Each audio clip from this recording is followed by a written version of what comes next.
ఏకశిలా venture ను MP Etela Rajender పరిశీలించారు. Real estate గుండా వెంకటేష్ భరతం పడతామని హెచ్చరించారు. వెంకటేష్ ను వెంటనే అరెస్టు చేయాలని ఆయన డిమాండ్ చేశారు.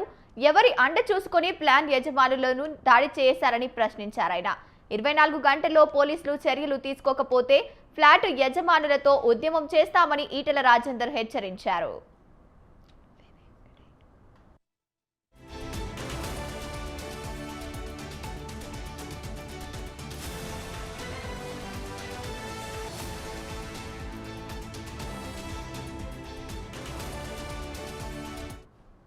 ఏకశిలా వెంచర్ ను ఎంపీ ఈటెల రాజేందర్ పరిశీలించారు. రియల్ ఎస్టేట్ గుండా వెంకటేష్ భరతం పడతామని హెచ్చరించారు. వెంకటేష్ ను వెంటనే అరెస్టు చేయాలని ఆయన డిమాండ్ చేశారు.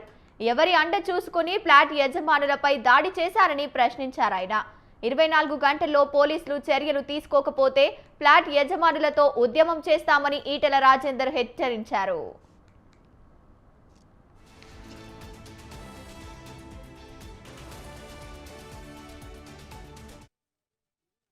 మళ్ళీ వెంకటేశ్వర్లు వాళ్ళ గుండాలు ఇక్కడ ప్లాట్లను సాఫ్ చేసుకొని వస్తే వాళ్ళు కొట్టిన తీరు, వాళ్ళ మహిళల మీద తిరుగుబాటు చేసిన తీరు ఇవాళ సభ్య సమాజం సిగ్గుతో తలదించుకుంటుంది.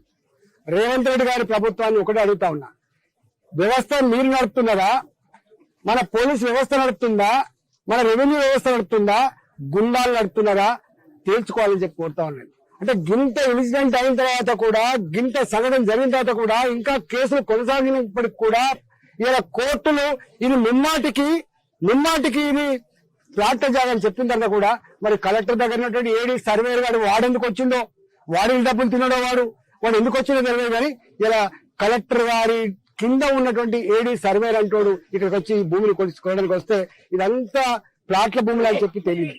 నేను ఒకటే హెచ్చరిస్తున్నా, 24 గంటల లోపు కనుక మీరు అనుకుంటున్నారు కేవలం దాడులు చేసిన వాళ్ళు మాత్రమే, వాడు ముఖ్యమంత్రి కార్యాలయానికి సంబంధం ఉందా, వాడు లేకపోతే రాజకీయ పార్టీలకు సంబంధం ఉందా, వాడు ఇంకా నీ కాంగ్రెస్ పార్టీ నాయకులకు సంబంధం ఉందా, ఎవడు ఉన్నా దీని వెనుక ఎవడున్నా కూడా, ఎంత పొజిషన్ లో ఉన్నా కూడా వీళ్ళ భరతం పట్టడానికి మాత్రమే ఉన్నది భారతీయ జనతా పార్టీ తప్ప